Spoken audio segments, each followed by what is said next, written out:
Raid என்ற பெயரில் எதிர்க்கட்சிகள் ஆளும் மாநிலங்களில் உள்ள முக்கிய அரசியல் கட்சி தலைவர்களையும் அரசு நிறுவனங்களையும் குறிவைத்து செயல்பட்டு வந்த அமலாக்கத்துறையை கடுமையாக விமர்சித்திருக்கிறது உச்சநீதிமன்றம்.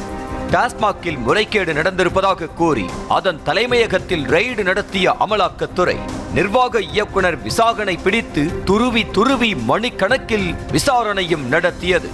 இதனை எதிர்த்து தமிழ்நாடு அரசு சார்பில் தொடரப்பட்ட வழக்கில் உத்தரவு பிறப்பித்த உச்சநீதிமன்றம் அமலாக்கத்துறை தங்களுக்கு விதிக்கப்பட்டிருக்கும் வரம்பை மீறி செயல்பட்டு கூட்டாட்சி தத்துவத்தை சிதைக்கிறது என்று கண்டித்து டாஸ்மாக் வழக்கை மேற்கொண்டு விசாரிக்க தடையும் விதித்தது. இந்த நிலையில் தற்போது இந்தியாவில் செயல்பட்டு வரும் விசாரணை அமைப்புகளான வருமான வரித்துறை, சிபிஐ, அமலாக்கத்துறை போன்றவற்றின் அதிகார வரம்புகள் குறித்த விவாதங்கள் கிளம்பி உள்ளன. வரி நிர்வாகம், வரி வசூல் போன்றவற்றை கவனிக்கும் வருமான வரித்துறை வரி ஏய்ப்பு போன்ற விதிமீறல் குற்றங்களில் ஈடுபடுபவர்களை கண்டறிந்து அவர்கள் மீது நடவடிக்கையும் எடுக்கும். இந்த அமைப்பால் சம்பந்தப்பட்டவர்களை விசாரணை செய்யவும் வரி ஏய்ப்பில் ஈடுபட்டது நிரூபணமானால் அபராதமும் விதிக்க முடியும்.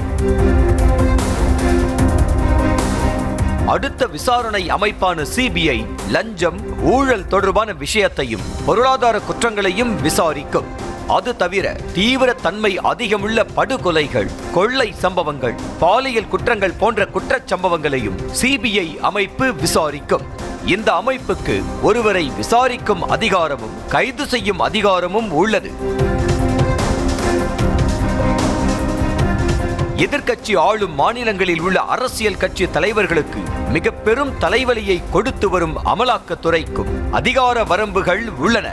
இந்த அமைப்பு முக்கியமாக பொருளாதாரம் சார்ந்த குற்றங்களான பண மோசடி வழக்கு, அந்நிய செலாவணி விதிமீறல்கள் போன்றவற்றில் பண மோசடி தடுப்பு சட்டத்தின் கீழ் நடவடிக்கை எடுக்கும். இது மாதிரியான பொருளாதார குற்றங்கள் சம்பந்தப்பட்ட வழக்குகளில் சிபிஐ மற்றும் வருமான வரித்துறையுடன் இணைந்து அமலாக்கத்துறை பணியாற்றும். இந்த அமைப்புக்கு விரிவான விசாரணை நடத்த அதிகாரம் உள்ளது. ரெய்டு நடத்தவும், சொத்துக்களை பறிமுதல் செய்யவும், கைது செய்யவும் அமலாக்கத்துறைக்கு முழு அதிகாரம் உள்ளது. இத்தகைய அதிகாரத்தை அமலாக்கத்துறை முறையாக பயன்படுத்துகிறதா என்றால் அது மிகப்பெரிய கேள்விக்குறிதான்.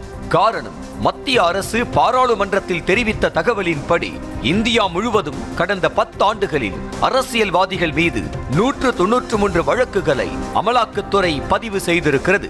ஆனால் வெறும் 2 வழக்கில் மட்டுமே தண்டனையும் பெற்று தந்திருக்கிறது. தங்களை அச்சுறுத்தவே அமலாக்கத்துறையை மத்திய அரசு பயன்படுத்துகிறது என்று தொடர்ச்சியாக எதிர்க்கட்சி தலைவர்கள் கூறும் குற்றச்சாட்டுக்கு இந்த தரவுகள் வலு சேர்க்கின்றன.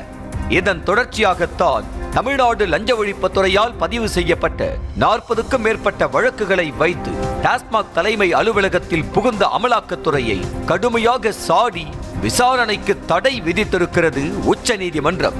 குறைவாக தண்டனை பெற்று தந்தது, உச்சநீதிமன்றத்தின் தொடர் கண்டனங்கள் உள்ளிட்டவைகளால் அமலாக்கத்துறை மீதான நம்பகத்தன்மை முற்றிலும் சிதைந்திருக்கிறது என்பதே புள்ளி விவரங்கள் சொல்லும் செய்தியாக உள்ளது. இதை வைத்துதான் விசாரணை அமைப்புகளை பாஜக அரசியல் ஆதாயத்திற்காக பயன்படுத்துகிறது என எதிர்க்கட்சிகள் தொடர்ந்து விமர்சனங்களை முன்வைக்கின்றன.